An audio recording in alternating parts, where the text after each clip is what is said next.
Yo, shout out mga kababayan, no? Ayan, yan, good job tayo mga kababayan at nakakuha ngayon, nakakampi si Tatay Digong, no? So, paano ka na ngayon? Franz Castro, ha? Di ba? Oh, ito na. Basahin na natin tong ano, ha? Ayun dito sa ano, kay pinagtanggol ni Senator Robin Padilla. Ayan oh. Oh, oh, di ba? Ngayon, ang sabi niya dito, no? Si dating Pangulong Rodrigo Rua Duterte ay walang nilabag na batas sa katotohanan, batay, ayan, batay sa Section 4 ng Bayanihan Law.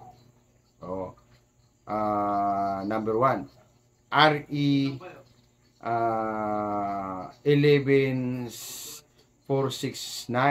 no? Ayan, di ba? Maliwanag. Bayanihan nga naman, di ba? Ang nakalagay. Tama naman yung panahon nun, guys. Bayanihan talaga yun, di ba? Ay, okay. So, ang nakalagay na dito ay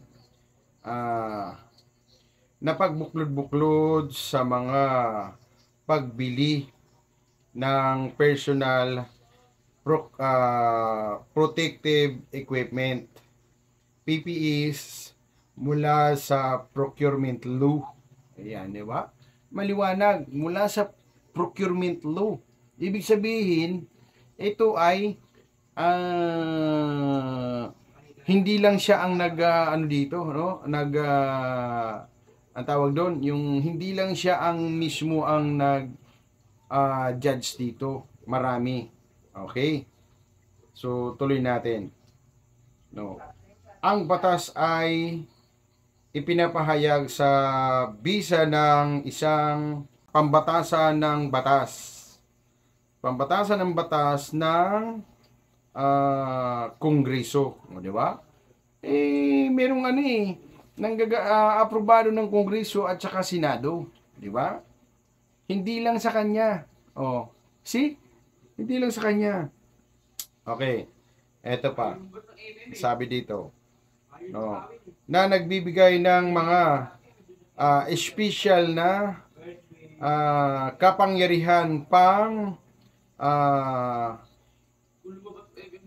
emergency sa Pangulo. Oh, di ba? Emergency galing sa Pangulo. Oh, yan, di ba? Maliwanag ito mga kababayan, no?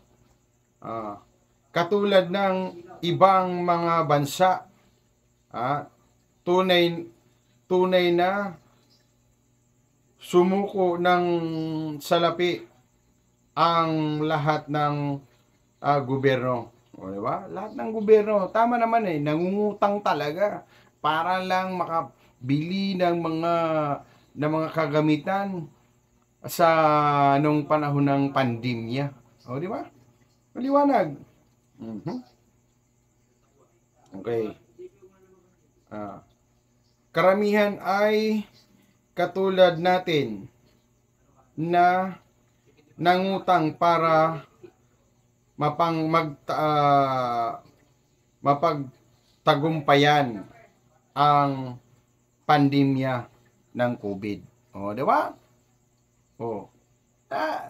Yun, totoo naman talaga na nangutang.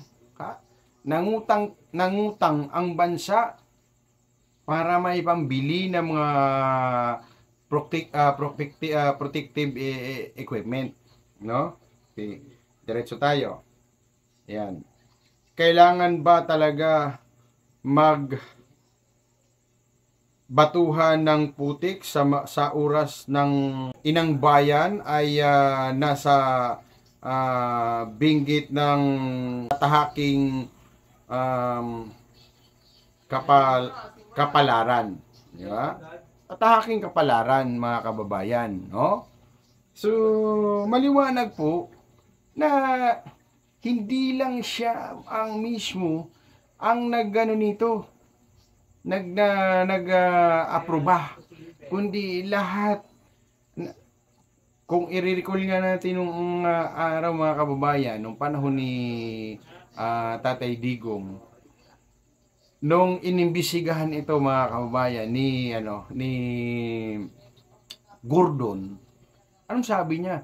Galing sa inyo yan. Kayo mismo ang nagpasa ng batas na yan. No? Inaprubahan ko lang yan. O, di ba? Maliwanag. Maliwanag. So, paano ka na ngayon, Franz Castro? Di ba? Ano na ang ano dyan? At, pangalawa, pag pinatawag niyo yan, si Tatay Digong, kakayanin nyo ba? No? Bakit hindi nyo kakayanin yan?